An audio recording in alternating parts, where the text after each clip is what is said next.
Okay, napanood ko kagabi yung kay Christian Esguerra, yung dating journalist na nagtatrabaho sa ABS-CBN. Meron siyang YouTube channel o vlog na Facts First. So, pwede nyo po siyang i-visit, pwede nyo panoorin, magandang mga topic doon, at i-subscribe. Ang panawin niyo itong kagabi, si dating Senador Antonio Trillanes. Ngayon, naging interesado ako sa kanilang usapan. Magandang topic. Tatlong Duterte raw tatakbo sa pagka-senador sa 2025. Apo, tama yung namin nyo, tatlong Duterte.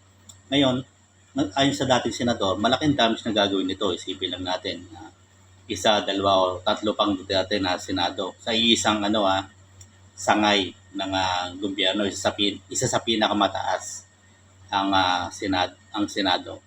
Ngayon, ang sabi ni dating Senador Antonio Trillanes, tatakbo ba to para sa, ganun ang ibig niya sabihin tatakbo ba to para magsilbi sa bayan o para sa kailang sariling interes? Yun ang takbo ng usapan nito.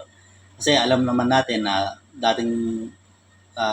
ayon sa dating senador din na si Antonio Trillanes, na ito ay kakasuhan o patong-patong na kaso ang harapin ng mga to. Kaya gusto siguro nitong makapwesto ayon sa dating senador. Nandiyan yung ICC, nandiyan yung war on drugs, allegedly may kinalaman din yung mga Duterte doon. Ngayon, tinatanong, dami rin kasi nabola dati ni dating Pangulong Duterte na palik-halik pa sa bandila, mag-jet ski, hindi naman nangyari. At meron silang secret deal ayon sa mainstream media rin na lumabas. No, yun na nagbunsod para atakihin si dating Senador Antonio Trillanes ng mga supporters o iba doon, troll. Allegedly, sabi. Kaya doon kinaso niya si Atty. Roque, dating spokesperson ng dating Pangulong Duterte, at si Byron, yung si Banat Bay na vlogger diyang DDS. Kinaso nitong dalawang to sa kanya iba pang vlogger, kinaso ng cyber libel. Kasi paulit-ulit daw na sinasabi na daw ni dating Senador Antonio Trillanes yung Scarborough Shoal ba yun? Scarborough Shoal, gano'n. Yung isla doon, yung teritoryo daw natin na wala. Ilang beses na yung piniliwanag ng dating dating Senador Antonio Trillanes. So yun, ongoing yung cyber libel na kaso. Ayon sa page ng FB page ni dating Senador Trillanes, lobas na yung probable cause. Siguro, magkakalating buwan na tayo lumabas yung probable cause. Laban sa dating spokesperson at Attorney Harry Roque na nabibilat yan sa controversy dahil meron siyang executive assistant na lalaki na malaki pinapasahod. So, ayun, pati sa vlogger na si Banat Bay sa ibang kasama niyang vlogger din. Mga tinaguri ang DDS vlogger. Sa pagkapanalo ni Atty. Lala de Lima, isa ring senadora dati, sinabi din niya na papanagutin o pinag-aaralan na yung kasong isasampa dito kay dating Pangulong Duterte. At na matatandaan nyo na ang mga tatakbo nga palang tatlong Duterte, si Pulong, si Basti Duterte, yung mayor ng Davao City na nasuspend, gawa ng nag-war on drugs siya ulit, meron namatay. Yung pagka-deklara niya ng ganon. Saka si dating Pangulong Duterte, syempre, si Digong, kung mas kilala sa basag na Digong.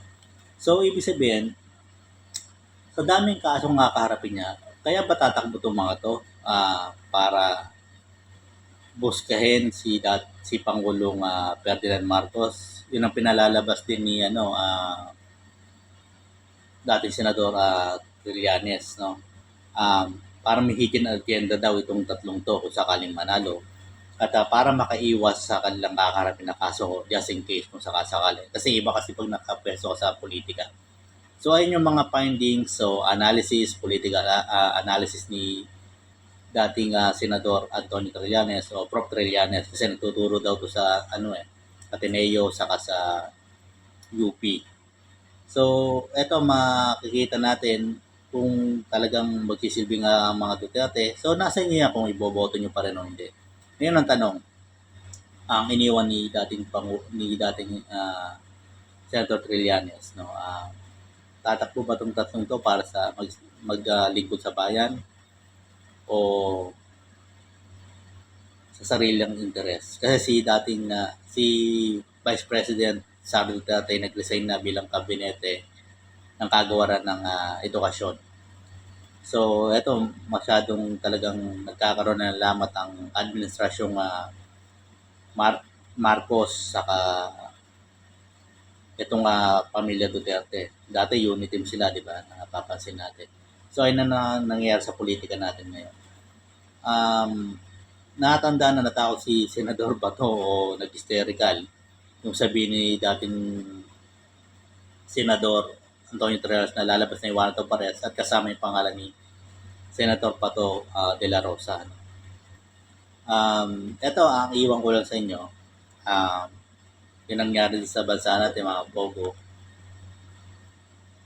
mga dumagsay, mga incheck, tapos may secret deal daw, lumabas sa mainstream media, may secret deal daw si dating Pangulong Duterte sa China na wag supplyan yung BRP Sierra Madre.